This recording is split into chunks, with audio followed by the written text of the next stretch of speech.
10월 18일부터 전국체전이 있고 또 내년에는 아시안게임이라고 하는 굉장히 큰 인천으로서는 그 메가 이벤트가 있기 때문에 오늘의 이 설명회가 큰 의미가 있다고 생각을 합니다.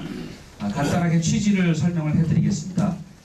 올해 10월 15일이 49회 인천 시민의 날입니다. 그래서 저희가 여러 날짜를 고민해봤습니다만은 인천 시민의 날을 기념을 해서 10월 12일 날 토요일 날로 작별한 배경이고요. 또한 저희가 이 불꽃축제는 제목을 제1회 인천음악불꽃축제라고 이름을 지었습니다. 법으로서 저희가 매년 불꽃축제를 진행할 계획을 가지고 있습니다. 이번 사업은 잘 아시다시피 인천도시공사와 인천시가 주최를 합니다만은 예산은 저희 시 예산은 전혀 들어가지 않고요. 전부 후원 협찬을 통해서 진행한다는 말씀을 다시 한번 드리겠습니다. 자세한 내용들은 우리 한화에서 설명을 좀 해드리면서 다 끝난 뒤에 다시 질의응답을 통해서 기자분들의 궁금사항을 말씀해드리도록 이렇게 진행하겠습니다. 행사, 월드컵이라든지 아시안게임, 여러 가지 국가적인 행사에서 불꽃을 이제 거의 전담하고 있고요.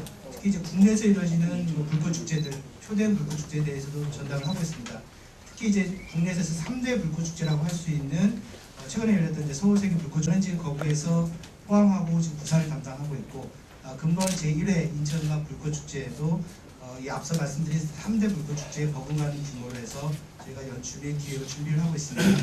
그러면 지금부터 잠시 저희가 준비한 연출 계획서에 대해서 설명을 드리도록 하겠습니다. 라는 게 여기 지금 장소의 최적의 조건이라는 부분이고, 특히 이제 송도 같은 경우에는 인천에서 지금 표방하고 있는 처음 이루어지는 이 불꽃축제를 통해 가지고 송도의 어떤 마케팅이라든지 나아가서는 인천의 도시 브랜드 마케팅, 그리고 내년에 있을 아시안 게임의 사전 붐업, 그리고 금년에 여러 가지 인천과 연결되어 있는 어떤 축제에 의미를 담을 수 있는 장소로서 저희가 이 장소를 선정하게 되었고, 이 힘든 어떤 연출 포인트에 대해 가지고 설명드리도록 하겠습니다. 먼저 예고성 불꽃인데요. 저희가 이제 저녁 6시 30분부터 7시 30분 그 사이에 공식 행사가 있기 전 1시간 전, 30분 전, 15분 전, 그러니까 6시 30분 그리고 7시, 7시 15분. 나야가라는 보통 서울이나 부산처럼 다리가 있는 곳에 다리 밑에서 떨어지는 형태로 연출을 합니다. 특히 부산 같은 경우는 광안대교에서 연출되는 게 관람객들한테 굉장히 많은 반응을 받고 있는데요. 저희가 새롭게 편곡을 해가지고 연출할 예정입니다. 이번에 선보일 레이저는 총 9대이고요. 그리고 부산 같은 경우는 5대를 쓰기 때문에 레이저 규모 면에서도 역대 최대로 행사장에 지금 도입된다고 볼 수 있겠습니다. 얼마씩 협찬을 받았습니까? 예, 전체 총 예산은 12억 8천. 협찬 액수 좀 알려주세요. 예, 한화에서 10억을 협찬했고요. 그 나머지는 농협, 송도 글로벌 캠퍼스 등 해서 8개 업체에서 저희에게 협찬을 해주셨습니다. 그러니까 진주하고 지금 서울시하고 등불 축제 가지고 지금 논쟁이 벌어지고 있잖아요. 예.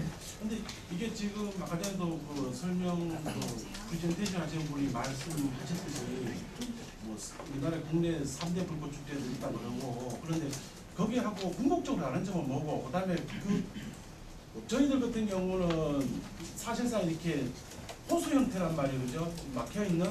그러니까 태풍와도 안전하단 말이에요. 근데 이게 일회성으로 끝나기는 아깝단 말이에요. 세트장이 설치가 돼 있는 상태면은 그걸 해체하지 않으면은 언제든지 전기세만 내면은 할 수 있다고 보거든요. 그래서 이 행사를 많이 이용을 하고 있습니다. 그래서 우리나라 같은 경우에도 지금 저희가 1회 2000년도에 서울세계 불꽃축제를 처음으로 하는 걸 계기로 해가지고 2004년도에 포항, 2005년도에 부산이 이어서 하고 있는데요.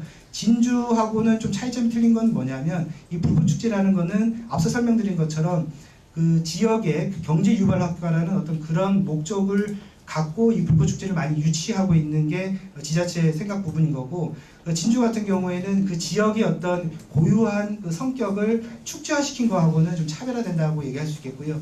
그리고 각 지역마다 장소적인 특성이 있기 때문에 저희가 불꽃 연출할 때는 그 장소의 특성에 맞춰서 불꽃을 연출하게 됩니다. 그래서 앞서 설명드린 것처럼 서울 같은 경우는 도심지 안에서 불꽃을 연출하다 보니까 저희가 불꽃을 사용할 수 있는 안전거리상 제한되어 있다라는 부분하고 포항 같은 경우는 포스코 그 공장 안에서 하기 때문에 또 제한적인 여건. 부산 같은 경우는 작년에 이제 그 날씨 때문에 하루가 연기됐었는데 바다를 끼고 있기 때문에 굉장히 웅장한 불꽃을 쏘는 부분에서는 사실 인천보다 더 낫다고도 볼 수 있으나 사실 날씨라든지 파도라든지 여러 가지 제약 조건이 있고 그런 면에서 인천 음악 불꽃 축제 같은 경우는 저희가 불꽃 쏘기에는 굉장히 최적의 장소다라는 면에서 여기에 맞는 저희가 다른 장소에서가 아니라 여기 인천에 와야 볼 수 있는 여러 가지 차별화된 연출을 지금 준비를 하고 있습니다. 이 부분에 대한 거는 사실 생각으로 많이 들진 않고요. 실제 많이 들어가는 전기라고 하게 되면 음향 부분하고 그 다음에 이제 가장 크게 이제 음향 부분입니다. 음향 부분 같은 경우는 제가 발전기를 놔가지고요. 이동식 발전기 있지 않습니까? 이동식 발전기를 넣고 하는데 실제 뭐 비용으로 산출 그냥 일반적으로 우리가 전력을 따서 하는 게 아니라 발전차를 이용한 그 전력을 사용하고 있습니다. 매년 행사를 진행할 계획이고요. 저희가 인천도시공사 관광사업본부에서 해외 마케팅이란 차원에서 보면 중국 분들이 굉장히 가깝기 때문에 이분들이 오셔서 즐길 수 있는 그런 문화 콘텐츠를 지속적으로 만들어보자라고 하는 취지도 있다는 말씀을 참고로 드리겠습니다.